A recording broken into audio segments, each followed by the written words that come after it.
Yego yego yego yego yego yego, ibintu hano byongeye byakaze kuri filime yacu Inzira y'Umusaraba. Mbese ibya Iribagiza birarangira ute? Ahantu afungiranye arahava ute?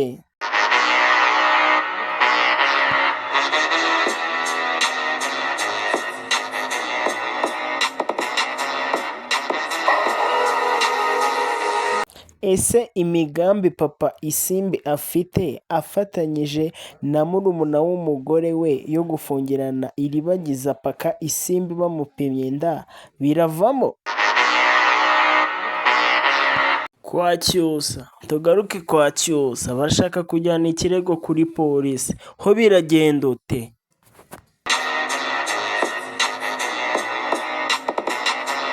Bavuga ko ibintu bakorera umukobwa Iribagiza wakunzwe n'umuhungu wabo atari byo, ndetse bakavuga ko uriya muryango ushobora kuba utari wo wabyaye Iribagiza, kandi natwe koko turabizi nibyo.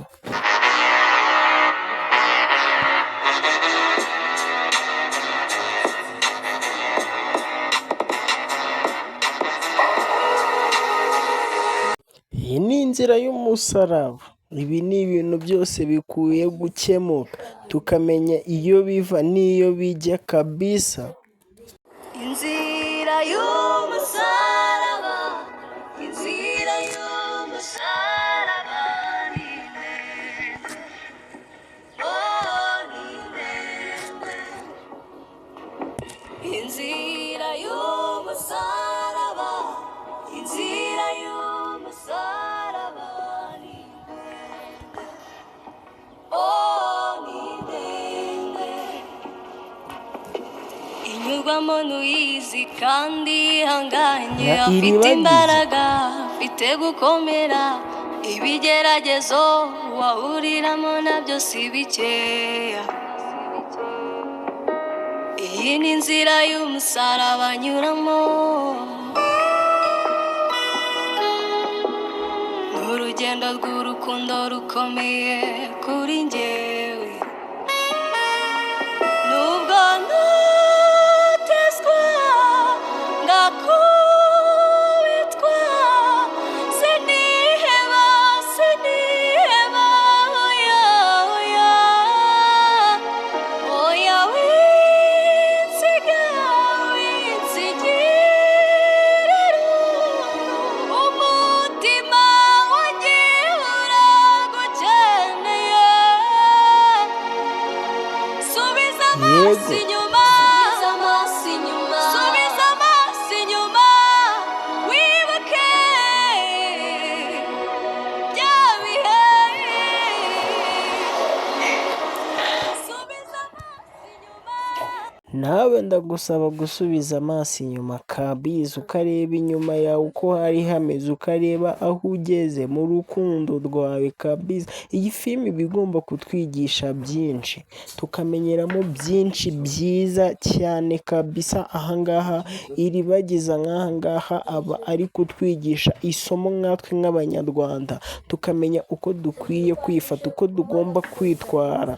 Iyi ni inzira y'umusaraba, imenya n'uyinyuzemo wese. Indirimbo ndayikunda cyane, nayo ifitemo isomo rikomeye.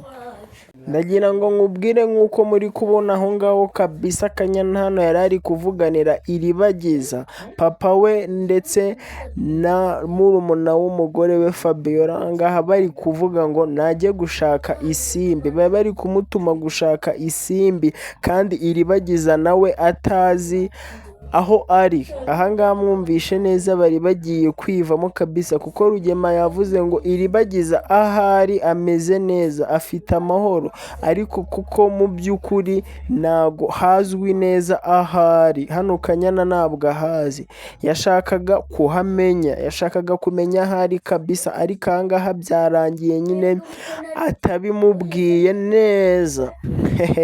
Ibintu ni intambara hano. Iribagiza ari mu mazi abiri, Iribagiza agomeje gukingiranwa kabisa. Inzira y'umusaraba, inzira y'umusaraba ni ndende, hano igomeje kuba ndende kuri Iribagiza, inzira y'umusaraba igomeje kuba ndende kabisa.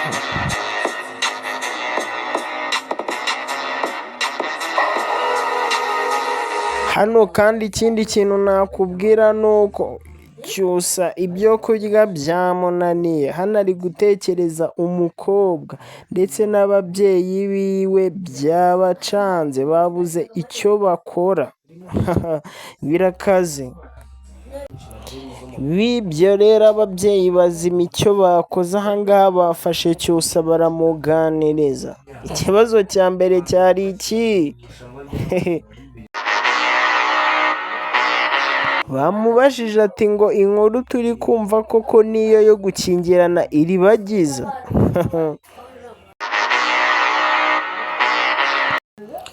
Cyusa yabajijwe na papa we niba atazi iminsi akingirana. Yamubwiye ko ari iminsi myinshi kuko yagiye ajya amubura bafite appointment yo guhura kabisa. Hano ibintu ni intambara. Mbese ibi bintu birarangira ute? Mbese ibi bintu biraherera he? Mbese Iribagiza aravamo hariya anakingiranye? Ese Iribagiza bizarangira gute? We na Cyusa ibyabo bizarangira ute? Mbese ninde uzamwegukana? Mbese bizagenda gute?